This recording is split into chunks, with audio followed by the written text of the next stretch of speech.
Hello, ladies and gentlemen. This is Jerry Kelly with Real News Always. Just wanted to let you know censorship is running rampant with one party.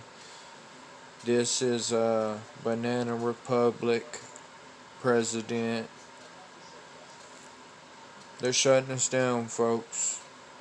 We need to regroup. Please watch, share, subscribe, like. Thanks. Until next time, have a good day.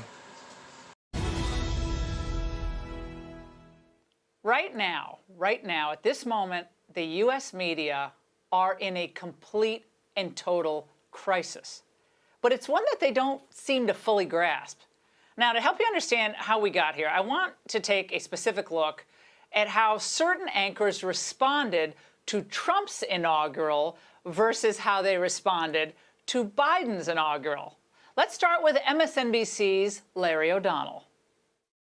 The Trump TV series has a title, American Carnage. There has never been a first-day president of the United States with more experience, more knowledge. Groveling and ahistorical. Well, here's his compatriot, Rachel Maddow.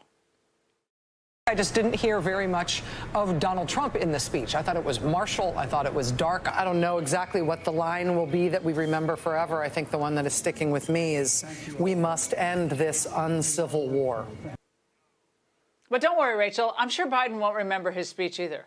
But those are opinion hosts, so fawning is expected. What about the news anchors? Here's CNN's Jake Tapper. I think it's fair to say this is one of the most radical inaugural speeches we've ever heard. We saw the steely determination and compassion of President Joe Biden. Now, was it really compassion when he called half the country racist or nativist? Here's CNN's Dana Bash. No lofty rhetoric here. That was not what this was about. His speech was so sincere. And that sincerity matched the times and matched the moment. Now, how much will sincerity raise middle-class wages? Well, I think we know the answer on that. Finally, here's CNN's John King. It was a dark view, even a pessimistic view of where we are at the moment. It's a giant challenge with the country so divided, with the Congress so evenly divided. But what a powerful beginning. Well, perhaps sensing all the fawning would open her peers up to criticism, Washington Post media columnist Margaret Sullivan issued this warning. The media can be glad for the Biden White House's return to normalcy, but let's not be lulled. Except when you read beyond the headline, her real intention becomes obvious. There's a difference between truly holding power to account and grandstanding. It's the latter that gave rise to ridiculous dust-ups like the one over President Obama's wearing of a tan suit and shameful overplaying of the Hillary Clinton email scandal during the 2016 campaign. In other words, don't actually go hard on old Joe, ever, especially when it could cost him politically. So it should come as no surprise that trust in traditional media is at an all-time low, according to Edelman's annual Trust Barometer. 56% of Americans agree that journalists and reporters are purposely trying to mislead people by saying things they know are false or gross exaggerations. Joining me now is Glenn Greenwald, Pulitzer Prize-winning journalist and author. Glenn, do you expect this to change at all as Biden's presidency continues? No, I expect it to get significantly worse. And I have to say, Laura, you really know how to rile up a guest, forcing me to listen to those hideous, grotesque videos in my ear, one after the next, right before I'm ready to speak. That was actually quite disgusting.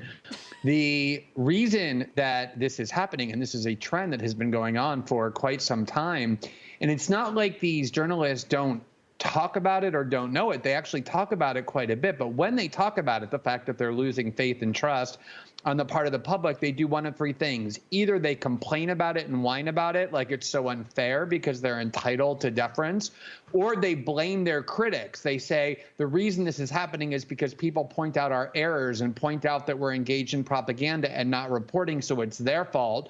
And now what they're doing is they're trying to just censor everybody off of the internet, so you essentially have no choice but to listen to the people that these polls show are no longer trustworthy. And I think what everyone is going to see is exactly what that video montage demonstrated, which is people will remember how they conducted themselves during the Trump administration, and they will see the glaring difference, not when there's a difference between the two presidents, but when they're the same. They will treat them wildly differently, and that reaction, that lack of trust, will continue to worsen undoubtedly. And Glenn, I want to move forward to what I know you're interested in, a topic of the militarization of the Capitol, with the concern that there were going to be marauding bands of hundreds or thousands of angry Americans who were threatening Congress and the inauguration. We found out tonight that our National Guard troops are now sleeping in a garage because they were kicked out of the Capitol. Do you have any doubt that they were treated like props, political props, to get this whole militarization going and scare the people? Well, so, the argument can be made, well, the only reason why there wasn't an attack on the inauguration is precisely because we militarized. But what about the states, the capitals of each state?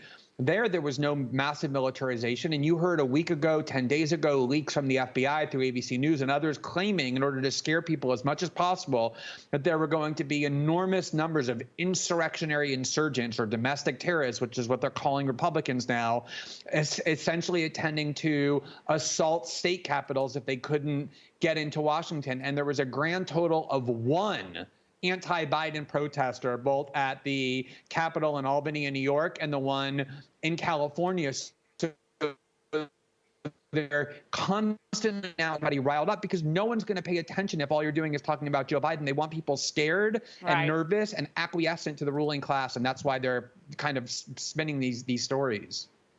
Your pal Paul Krugman of the New York Times tweeted this out today.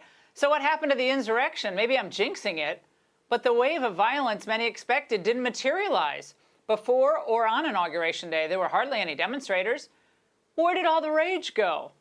Well, Glenn, Krugman's trying to mock Trump supporters, but I don't think he realized what he was actually doing. That either the threat, the supposed threat of mass uprisings wasn't a real threat, or that it was exaggerated by an intelligence apparatus that has been known to exaggerate other threats for other ulterior motives.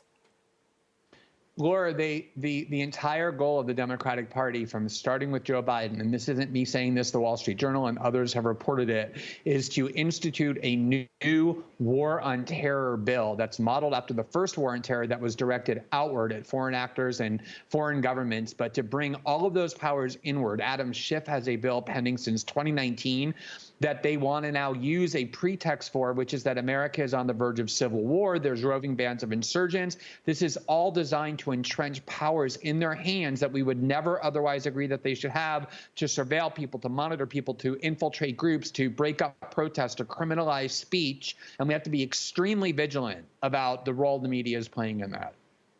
If the other was called the Patriot Act, which was a total disaster, what will this be called? This will be called the real Patriot Act. We're serious now. Glenn, thanks so much. Great to see you tonight. Thanks. And Ken Starr is